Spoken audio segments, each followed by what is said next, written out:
I am God. I was there the moment Elena Morales took her first breath, and the doctors whispered she had only a 3% chance of surviving. The monitors beeped in hurried rhythm, nurses moved like shadows under harsh fluorescent light, and her tiny chest fought to rise. Her mother Rosa had spent years drowning her pain in alcohol. Her father Raphael worked 2 jobs just to keep the walls from caving in. The odds were stacked high against that little girl, but I cupped my hands around her life, not because she could earn it, but because my love is given before anyone can deserve it. When Rosa died, suddenly Elena was only 4. The house went cold in a way no heater could fix. I stood unseen in the living room when Raphael, weary-eyed, introduced Lydia. Do you want to call her Mom or by her name, Elena? Still aching for a hand to brush her hair at night, whispered Mom. I heard it, and I knew from that day she would bear wounds no child should have to carry. At first, Lydia's voice was warm enough, but it hardened quickly. She began waking Elena at 3 or 4 in the morning to scrub floors until her small hands stung raw. Only then would she be allowed to go to school. Homework was thrown away. Long sleeves hid the bruises. Her stepbrother Marco never faced the same demands or punishments. Why me, Elena would wonder, though she never dared to say it out loud. I watched her read the weight of footsteps in the hallway, knowing whether to vanish into her room or brace herself. She told herself, God isn't real. If he was, why would this be happening? I heard her defiance and I did not turn away. I am not threatened by questions. I am patient even with anger hurled in my direction. Raphael, worn thin by labor, saw and didn't see. Lydia knew how to hide the evidence, a strategically placed collar, a perfectly timed bedtime. Even at school, counselors never suspected. The girl was quiet, modestly dressed, eyes down. Silence became her shield. She learned to survive by erasing herself. By the time she was 10, she understood injustice, though she could not name it. She also understood the strange hierarchy inside her own home, Marco exempt from chores, Lydia's biological children untouched by cruelty, only Elena singled out. This was more than favoritism, it was a thread of brokenness woven through generations. I could see the whole tapestry, her grandmother's wounds, her mother's pain, her father's blind spots. At night, she'd stare at the wooden crucifix on the wall. Sometimes she'd mutter, "If you're there, don't let me wake up tomorrow." But I let her wake not to prolong suffering, but because her story was not finished. There were chapters yet to be written, and I would be in every one of them. Elena's early years were an unbroken chain of fear and silence. The cold kitchen tiles under her bare feet at dawn, the sour smell of cleaning solution stinging her nose, the thud of a mop bucket against the wall when she moved too slowly. She could feel the clock ticking toward Raphael's return each night, the only moments she might see someone who could protect her, though protection rarely came. On weekends, Lydia's warnings were sharp. Don't say a word to your father or Monday will be worse, and Monday was always worse if she disobeyed. So Elena perfected the art of swallowing words. She kept her head down at the dinner table, listened to the clink of silverware, pretended the food didn't taste like cardboard in her mouth. In the privacy of her small bedroom, she'd press her palms over her ears, trying to block out the muffled arguments from the living room, the sound of Marco's laughter as he played without consequence. She built an invisible wall inside herself, a separation between the part that obeyed and the part that dreamed of freedom. I was there leaning against that invisible wall waiting. I was in the corner of the room the night she whispered to herself, "I hate God," because she thought I had abandoned her. I was beside her when she learned to tie her shoes with trembling fingers after a hurried, shouted lesson. I was there when she hid a torn drawing of a house with an open door, the door she imagined she might someday walk through. What Elena didn't know then was that every moment she thought she was utterly alone, I was collecting each tear, each stifled cry. I was keeping record not to shame her, but to redeem what had been stolen. The years would go on like this, the early mornings, the cleaning, the silenced voice, until life began to hint at an escape. But here in the thick of it, the idea of leaving was as unreal to her as the God she swore didn't exist. Still I watched. Still I stayed. Because I knew the day was coming when the wall she had built to survive would start to crack, and through those cracks, light would pour in. By the time Elena turned 15, someone finally told her, "You can get a job." It felt like a key slipping into a lock. Her first workplace was a small retail store, the air heavy with the scent of new fabric, and the faint chemical sweetness of gift wrap. Under the hum of fluorescent lights, she folded shirts with practiced precision, her eyes darting to the wall clock as if it were a lifeline. But even there, Lydia's shadow stretched long. She would call the store to confirm Elena's shifts to check what time she'd be leaving. Elena kept her answers short, careful as if each word might trip an invisible wire. Her paycheck was small, folded into the palm of her hand like a secret, but it was hers. And yet when she returned home, that fragile sense of independence evaporated. School was no refuge. Her grades sagged below average, weighed down by exhaustion and the inability to bring homework home. No teacher asked why. No counselor sat her down. She blended into the background, the girl whose silence was mistaken for shyness. Then a first romance bloomed, awkward, tentative. The boy wasn't cruel, but he wasn't brave enough to challenge Lydia either. They met briefly after her shifts in half-lit parking lots, as if stealing time from the world. For 4 years, the relationship flickered on and off until Sophia was born.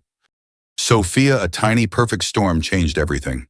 Elena cradled her daughter in the hospital bed, feeling a love so fierce it frightened her. I loved that child before her first cry reached the air, and I knew she would be the reason Elena finally found the courage to run. It happened in whispers. A co-worker named Joanne noticed the tension in Elena's shoulders, the way her eyes dimmed when she spoke of home. "If you ever need a place," Joanne offered casually, "I have a spare room." The invitation was a lifeline disguised as small talk.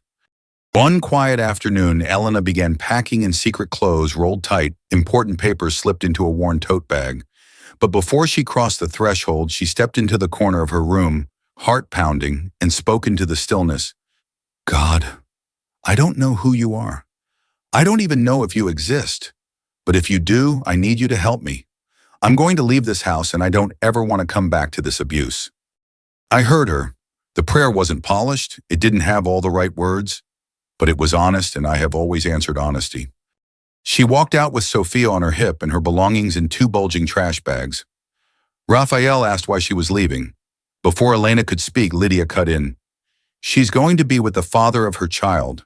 The truth sat voiceless on Elena's tongue. Sometimes truth doesn't have a lawyer and lies move faster. At first, Joanne's apartment was quiet, almost too quiet. Elena began to unclench, but old patterns have a way of following. Joanne, in the middle of a divorce, became increasingly controlling, checking where Elena went, questioning her about new friends. Then came the admission, not spoken but shown an interest in Elena that was more than friendship. Confused and craving stability, Elena slipped into yet another kind of entanglement, mistaking closeness for safety. I did not turn my face away. I have walked into far darker rooms to bring someone back. One day, while cleaning, Elena found a black-bound book in Joanne's room. The pages smelled faintly of candle wax, their ink marked with symbols she didn't recognize. Her stomach nodded. Later, through a mutual friend, she learned the truth: Joanne was practicing black magic. Fear whispered, "Leave." So she called Maya, another friend. "I need to get out. They won't let me just walk away." Together, they planned an escape. That night, after Joanne's brother had gone to bed, Elena tossed bags down from the balcony, heart racing with each thud on the grass below. She scooped Sophia into her arms and slipped into the night. For a while, Maya's place seemed safe, but safety proved to be a thin veneer. One afternoon at the laundromat, surrounded by the low whir of dryers and the sharp scent of detergent, a woman approached her. "I'm offering free palm readings today. Want one?" Elena hesitated, then held out her hand. The woman traced her palm with a fingertip and said things no stranger should have known about her childhood. The beatings, the loneliness. Tears welled up. "I can help you," the woman promised. "Come by my studio tonight." It felt like the first time someone had really seen her. She agreed, tucking the address into her pocket. I was already ahead of her, waiting in that room, ready to speak, even if she didn't yet recognize my voice. The studio was dim, the air thick with incense. Purple curtains draped the walls, muffling the outside world.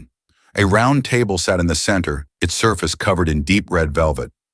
Across from Elena, the woman from the laundromat introduced herself as Madame Celeste. Her voice was low, almost soothing, as she began to lay out tarot cards in a neat, deliberate pattern. Elena leaned forward, curious and cautious all at once. The cards flipped one by one, colors and symbols catching the light. Then mid-motion, Celeste froze. Her fingers hovered over a card and her gaze locked onto Elena's face with a strange intensity. "I need to ask you something," she said, her tone suddenly serious. "Do you know who the God of the Bible is?" Elena blinked. "I've heard of him, but no, not really." Celeste exhaled sharply. "An angel just told me to stop. God wants to talk to you. He won't let me keep reading unless you give permission." In that moment, Elena's mind spun. Why would God ask my permission? "Because he's a gentleman," Celeste said, as if answering her thought. "He doesn't force his way in." Elena hesitated. Part of her longed for someone to love her without strings. The other part was still raw with anger. Celeste's eyes softened. "He wants you to know he loves you." Tears prickled Elena's eyes. "If he loves me, why is my life like this?" The thought screamed inside her. Celeste seemed to hear it.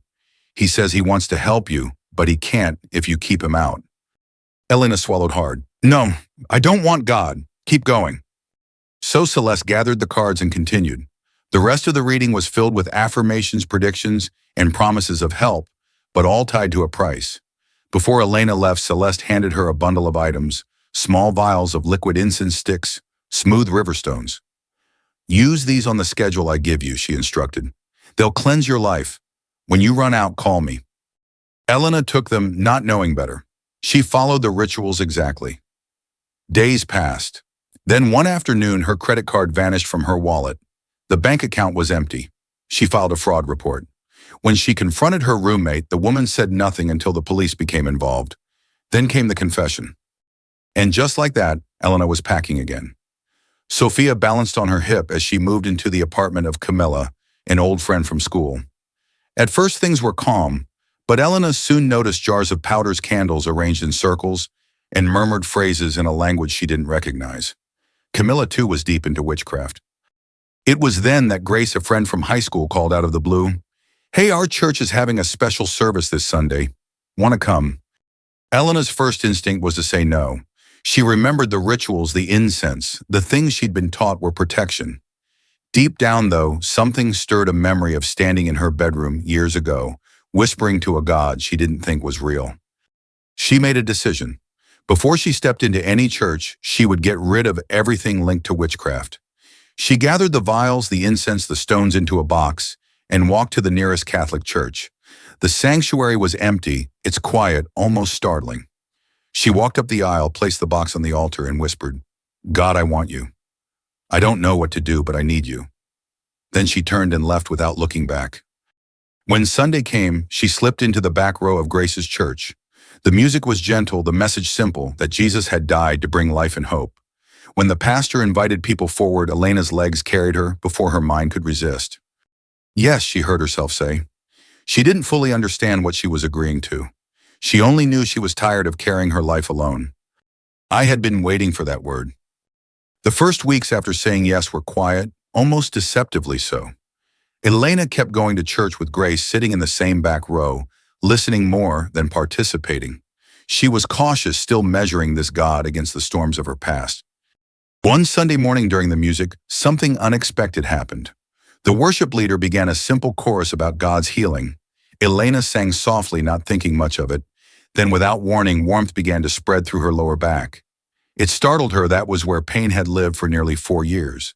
It was a constant ache, sharp in the mornings, dull but relentless during the day. She thought it was just something she'd have to live with. But as the song continued, the heat intensified, like someone had placed gentle hands exactly where it hurt. The pain ebbed, then vanished completely. She blinked in disbelief, twisting slightly as if to check. Nothing. No pinch, no throb. Grace noticed her expression. "What's wrong?" "It's gone," Elena whispered. "My back. It's just gone." Grace smiled knowingly. "You should tell the pastor." Elena didn't. Not yet. It felt too personal, like a gift she needed to keep close before sharing. But that night, as she lay in bed, she whispered, "Thank you, if that was you." I heard her, and it was. Weeks later, the church announced baptisms. Grace urged her to sign up. Elena hesitated. The idea of standing in front of strangers, of being submerged in water, made her chest tighten. But something deeper tugged at her, the sense that this was not about performance, but about belonging. The day of the baptism, the sanctuary buzzed with quiet conversation. She stepped into the warm water shivering slightly. The pastor smiled. "Elena, have you decided to follow Jesus with your whole life?" "Yes," she said, voice steady. "Then I baptize you in the name of the Father, the Son, and the Holy Spirit." The water closed over her head, a rush of sound, a burst of light behind her closed eyes, and then she was up again, gasping, hair dripping, laughter catching in her throat. It felt like a door had closed behind her, and another had swung wide open. That evening, she went to a Sunday night service she didn't normally attend. Halfway through worship, her chest tightened. The pressure climbed to her throat, constricting her breath. She gripped the back of the pew in front of her, panic rising. A woman from the prayer team appeared at her side. "Can I pray for you?" Elena nodded, tears spilling over. The woman placed a hand lightly on her shoulder and began to pray quietly but with authority.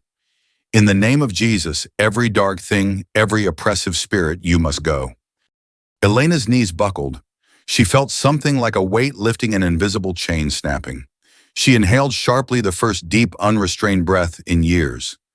Afterwards, she sat trembling in the pew, both exhausted and strangely light. She didn't understand all of what had just happened, but she knew that something had shifted inside her. That week, she noticed changes. The pull toward old habits, certain relationships, numbing distractions was weaker. The urge to lash out or retreat in fear softened.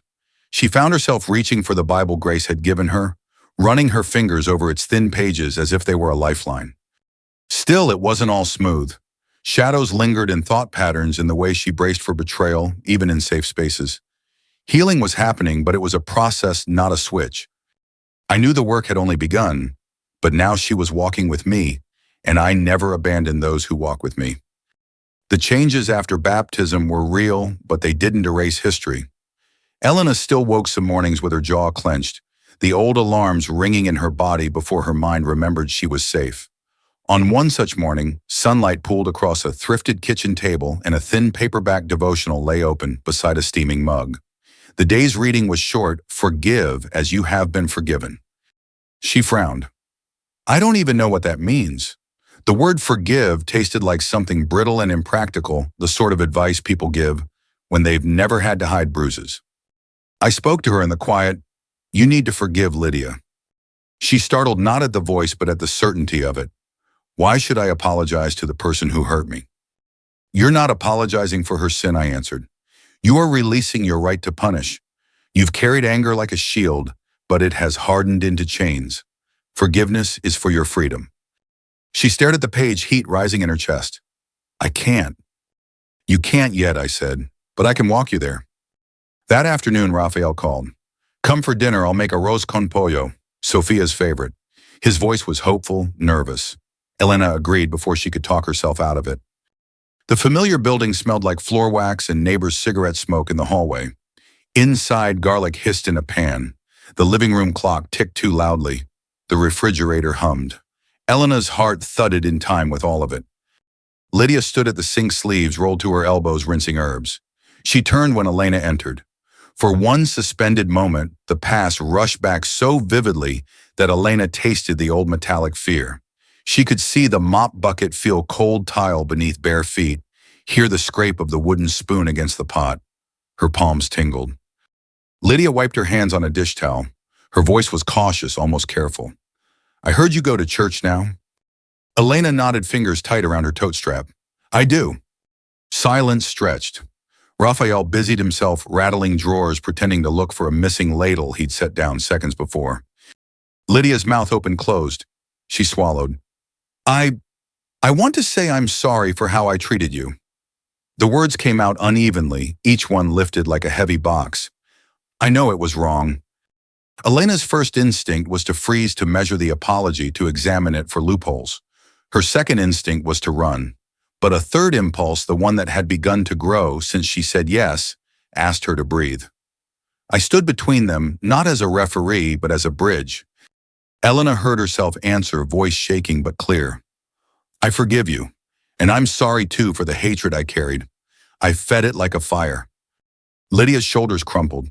Tears made her mascara smudge. "I didn't know how to be a mother," she whispered. "I only knew the way I was raised."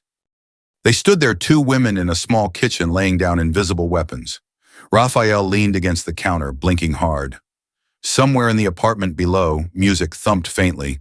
Somewhere outside, a siren pulsed. Inside, the air changed. They ate quietly at the table. The rice was perfect, the chicken tender, the green olives salty sour on the tongue.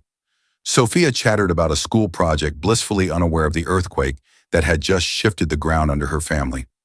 After dinner, Elena and Lydia washed dishes shoulder to shoulder, their movements clumsy at first, then strangely ordinary. Forgiveness did not rewrite the past, it rewrote the future. In the days that followed, another layer surfaced, not about Lydia, but about Elena herself. Shame spoke in a hiss. What about the things you've done, the choices you made, the screens you couldn't stay away from, the lies you told to keep control? At church, a Tuesday night group called Freedom met in a side room that smelled faintly of coffee and carpet cleaner. Folding chairs lined up in a circle. The leader, a soft-spoken woman with fierce eyes, began. We tell the truth here, not to wallow, but to walk out free. Elena swallowed hard and told the truth. She talked about the secret habits she'd used to quiet her nerves and numb her loneliness, the private screens, the scrolling in the dark, the counterfeit comfort she kept returning to. She talked about the way her anger flared and then hid, how she could be tender one minute and unreachable the next. She waited for disgust for distance. Instead, the room nodded, some with tears, some with small, brave smiles. Grace squeezed her hand. You're not your pattern, she whispered. You're his. They prayed not like magicians, but like family. They spoke scripture aloud the way a coach calls plays steady and confident. It wasn't dramatic. It was deliberate, like reteaching a body to walk after an injury. Another night, the church placed a wooden cross at the front with a jar of small nails and a pile of index cards. Write what you're releasing and nail it to the cross, the pastor said. The sanctuary buzzed with quiet sobbing and clack, clack, clack of the hammer. Elena stood in the aisle with a card in her hand, pen hovering. She wrote in small letters, self-hatred, secret habits, fear of love. Her handwriting shook. She pressed the card against the wood and drove the nail through with a trembling, stubborn swing. The sound echoed inside her rib cage. Walking back to her seat, she felt lighter, not because the struggle evaporated, but because ownership shifted. She had been carrying burdens that were never meant to be hers alone. Now they were mine. Old reflexes did not vanish overnight. There were evenings when hunger for distraction prowled at the edges of her resolve, when loneliness asked for shortcuts. She fell sometimes. She stared at a screen longer than she'd planned, spoke sharply to a friend, ghosted a text she didn't want to answer. I did not tally her failures like demerits on a chalkboard. I counted her risings. Get up, I would say. We keep walking. She began to practice small obediences, leaving her phone in the kitchen at night, texting Grace when urges surged, taking the long lit route home instead of shortcuts through the shadowed alley of old memories. She put a handwritten note on her bathroom mirror. Forgiveness is a road. Walk it. One Saturday, Lydia called. I made too much soup. Come by. Elena hesitated, then said yes. When she arrived, there on the counter sat a crumpled paper bag filled with photocopies, Lydia's typed amends line by line. I'm taking a class, she said, eyes darting up to Elena's. They told us to make things right where we can. Elena read quietly, heart-catching on odd little details. Lydia remembered the time she ripped up a science project the morning she poured out Elena's coffee because kids don't need caffeine. The words were imperfect. The effort was not. Elena reached for her hand. I see it, she said. Thank you. That night, Elena sat on her couch, lights low, Sophia asleep in the next room. A breeze pushed the curtain in and out, like the slow breath of a sleeping house. She opened her Bible and found the verse again. Forgive as you have been forgiven. She traced the words with her fingertip, then closed her eyes. I forgive her, she said aloud, feeling how the words fit against her teeth. And I forgive me. In the quiet afterwards, she realized forgiveness felt less like a verdict and more like a path, a road cut through tangled brush, not yet smooth but passable, leading somewhere good. It was not denial. It was surrender. It was placing justice in my hands and taking my hand for the journey. I smiled. You're learning, I said. This is how the future is made new, one release, one step, one honest prayer at a time. Spring arrived in subtle shifts, rain that smelled faintly of earth tulips pushing through stubborn soil, and a pale light that lingered a little longer in the evenings. Elena was learning to breathe in those extra minutes of day, to let herself sit with a cup of tea without the reflex to fill the quiet with noise. But quiet can carry echoes. It was late on a Wednesday when her phone buzzed. An unfamiliar number flashed on the screen. Against her better judgment, she answered. Elena. The voice was unmistakable, warm, practiced, and dangerous. It was Matteo, the man she had dated in her early 20s, the one who'd woven charm with control until she barely recognized herself. Her stomach dropped. How did you get my number? Relax, he said lightly. A friend passed it along. I just wanted to see how you've been. We had good times, didn't we? She could hear the smile in his tone, the calculated nostalgia. Old reflexes kicked in the desire to keep him calm, to avoid confrontation, to play along. But beneath that, another voice, mine, was steady and clear. You don't owe him an opening. I'm not interested in catching up, she said, surprising herself with the firmness in her voice. He chuckled. You're still fiery. That's what I liked about you. She hung up. Her hands trembled as she set the phone down, but she didn't call him back. She didn't need to. The next day she told Grace about the call over lunch at a small cafe with fogged-up windows. Grace stirred her soup thoughtfully. That's a win, she said. Not because you ignored him, but because you chose who you are now over who you used to be. Still, the encounter shook something loose. That night, memories threaded through her dreams, Matteo's cutting words disguised as jokes, the way she tiptoed around his moods, how he'd isolated her from friends with sweet-sounding lies. In the morning, she sat on the edge of her bed, rubbing her temples. Why now, she asked aloud. Because healing isn't just leaving the cage, I answered. It's refusing to walk back in when the door swings open. Later that week, she attended a women's retreat with her church. The lodge smelled of pine and wood smoke.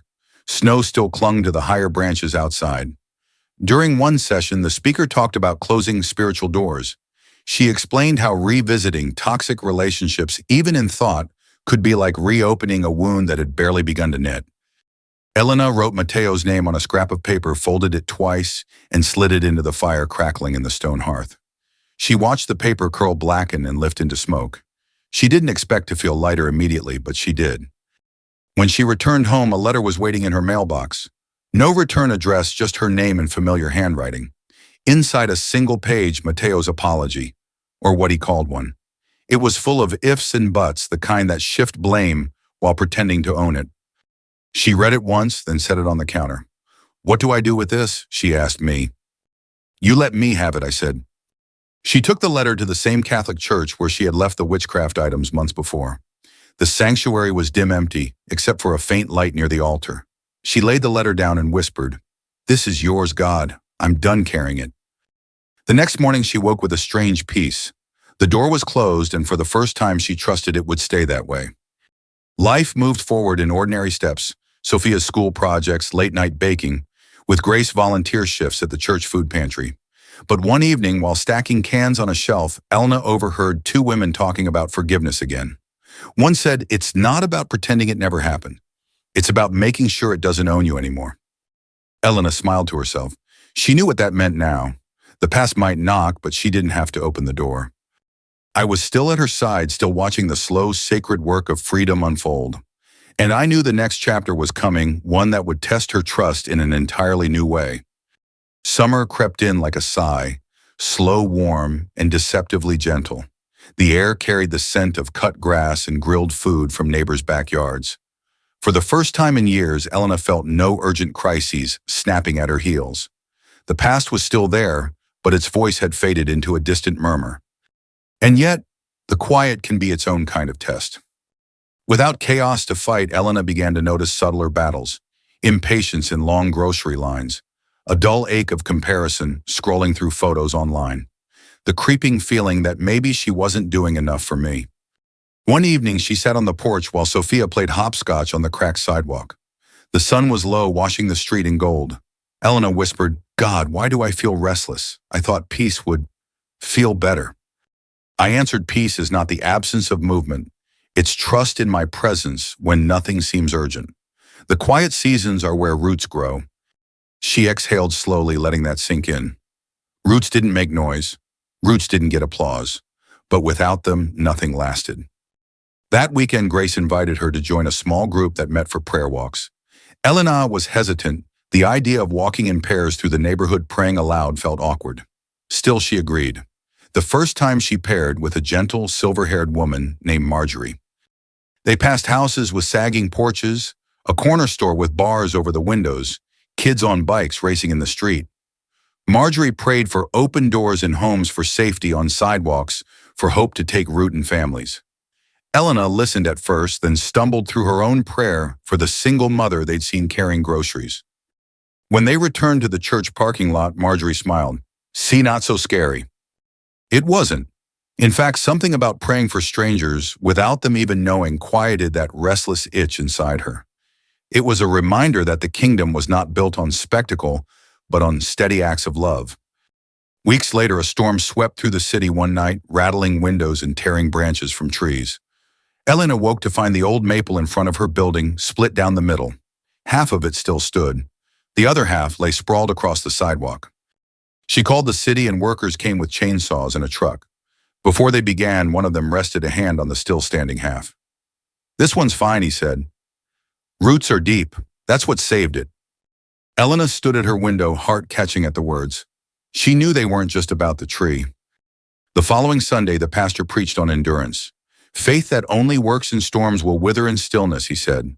"God grows us in the seasons no one claps for." Elena smiled. She was beginning to see it, how the prayers in parking lots, the forgiveness in kitchens, the quiet choices to stay free from old patterns.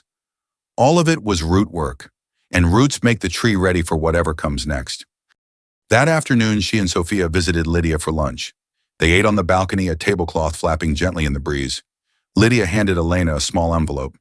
Inside was a photo, Elena at 5 years old, missing her front teeth, grinning in a dress 2 sizes too big. "I kept it," Lydia said quietly. "I thought you might want to remember who you were before the hard years." Elena traced the edges of the photo. For a moment, she felt like she was holding both the child she'd been and the woman she was becoming, and neither one was alone. That night, after Sophia was asleep, Elena sat on the porch again. The air was warm, the street quiet. She held the photo in her hand and whispered, "Thank you for not giving up on me." "I never will," I said. The journey wasn't over. Storms would come again. But now her roots were deep planted in something stronger than fear, steadier than shame. And she knew that no matter what knocked on her door, the one inside with her was greater. If you've walked through storms, if you've faced the past when it came knocking, if you've learned to grow roots in the quiet, then you know this truth: you are not beyond redemption. Take a moment tonight, sit in the stillness, ask where your roots are, and if you need to plant them deeper. And if this story touched you, share it. Someone else might be waiting for the reminder that it's not too late.